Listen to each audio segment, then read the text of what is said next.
আসসালামু আলাইকুম প্রিয় শিক্ষার্থী বন্ধুরা, আশা করি তোমরা সবাই ভালো আছো। তোমাদের সামনে আমি আজকে ত্রিকোণমিতির বিষয় নিয়ে আলোচনা করতে আসছি। তবে চলো বন্ধুরা শুরু করি।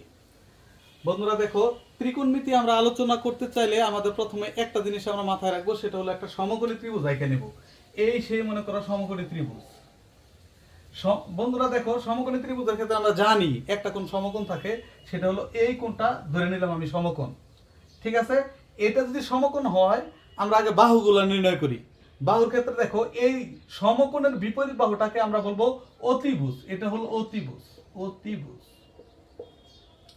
আর যেটাকে আমরা দেখো বন্ধুরা, এটা যেহেতু 90 ডিগ্রি, তাহলে আরো দুই কোণের সমষ্টি হবে কি 90 ডিগ্রি, অর্থাৎ ত্রিভুজের তিন কোণের সমষ্টি হলো 180 ডিগ্রি। তাহলে এটা যদি এ হয়, এটা হলো বি, এটা সি, তাহলে এটা 90 ডিগ্রি আইসা গেল। তাহলে বাকি এটা আমি ধরে নিলাম থিটা। কারণ কি, কোণের ক্ষেত্রে থিটা, এক্স, তারপর আলফা, বেটা, গামা, যা ইচ্ছা তুমি ধরতে পারো। আমি ধরে নিলাম কি থিটা। তাহলে এই কোণটা কত? এই কোণটা হলো, আমরা দেখি হিসাব করে, এটা যেহেতু 90 ডিগ্রি, তাহলে এ আর সি মিলে হবে 90 ডিগ্রি।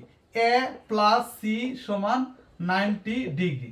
তাহলে এর মান আমি কি ধরছি? এটা ধরছি থিটা। তাহলে theta plus C equal 90 degree. তাহলে শুধু সি, অনলি সি সমান 90 মাইনাস থিটা। তাহলে এটুকু হবে কত? 90 ডিগ্রি মাইনাস থিটা। আচ্ছা দেখো বন্ধুরা, তাহলে আমরা অতিভুজ পাইলাম। এখন এই যে কোণটা ধরলাম, আমি যদি এই কোণটা ধরতাম তাহলে এর বিপরীত হইতো কি? এটা হইতো লম্ব। আর যেহেতু আমি এই কোণটা ধরছি, তাহলে এর বিপরীত বাহু এটা হবে লম্ব। তাহলে এটাকে আমি লম্ব ধরতে পারবো, অথবা এখন বইয়ের ভাষায় বিপরীত বাহু বলা হয়। বিপরীত বাহু বলতে পারো, বিপরীত বাহু। তাহলে দেখো বন্ধুরা, আমরা দুইটা বাহু পাইছি, টোটাল তিনটা বাহুর মধ্যে দুইটা বাহু পাওয়া গেছে। একটা পাইলাম কি লম্ব, আর একটা অতিভুজ। তাহলে আরেকটা বাকি থাকে, সেটা হলো ভূমি। এই দেখো বন্ধুরা, এটা হলো ভূমি অথবা সন্নিহিত বাহু। সন্নিহিত বাহু কেন বলা হয়? থিটার কাছে যেই বাহুটা থাকবে সেটাকে সন্নিহিত বাহু বলা হয়, সন্নিহিত বাহু। আচ্ছা বন্ধুরা, তাহলে আমরা পাইলাম। এখন আমরা ত্রিকোণমিতির তিনটা সূত্র নিয়ে আলোচনা করব, সেটা হলো কি সাইন কস টেন। এখন এই বিষয়টা কি, সাইন কি, কস কি, টেন কি? সাইন হলো, এই দেখো বন্ধুরা, তিনটা বাহুর মধ্যে এই লম্ব আর অতিভুজের অনুপাত। এই লম্ব যে বাহুটা, এই বাহু আছে, আর এই অতিভুজ যে বাহু, মানে এদের তো অবশ্যই দৈর্ঘ্য আছে।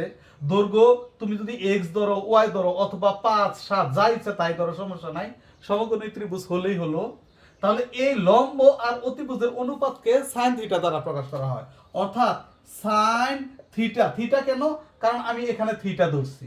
তাহলে সাইন থিটা সমান লম্ব, এই লম্ব বাই অতিভুজ, অতিভুজ। এখন আরেকটা ত্রিকোণমিতির অনুপাত হলো cos থিটা। cos থিটা কি? cos থিটা হলো এ ভূমি বাই অতিভুজ, ভূমি বাই অতিভুজ। অতিভুজের অনুপাতকে cos থিটা বলা হয়। আরেকটা হলো tan থিটা। tan থিটা কি?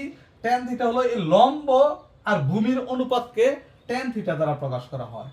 লম্ব আর ভূমি, ভূমির অনুপাত, অর্থাৎ লম্ব বাহু আর ভূমি বাহুর যে অনুপাত, এটাকে ট্যান থিটা দ্বারা প্রকাশ করা হয়।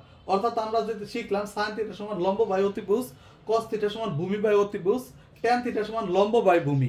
কিন্তু বলা যাবে না ট্যান থিটা সমান ভূমি বাই লম্ব, তখন আবার সেটা আরেকটা হয়ে যাবে। এটা সেটা আরো তিনটা আছে। এটা হলো ট্যানের বিপরীত হলো কট, কট থিটা। যেহেতু আমি বলছি বিপরীত, তাহলে এইটাও বিপরীত হয়ে যাব, কত? ভূমি বাই লম্ব। দেখো বন্ধুরা, টেনের বিপরীত হলো কট। এখন কসের বিপরীত কি? সেক। সেক, এই সেক, সেক থিটা সমান বিপরীত কি হবে? ভূমি বাই অতিভুজ হলো কস, তাহলে অতিভুজ বাই ভূমি হবে। এই অতিভুজ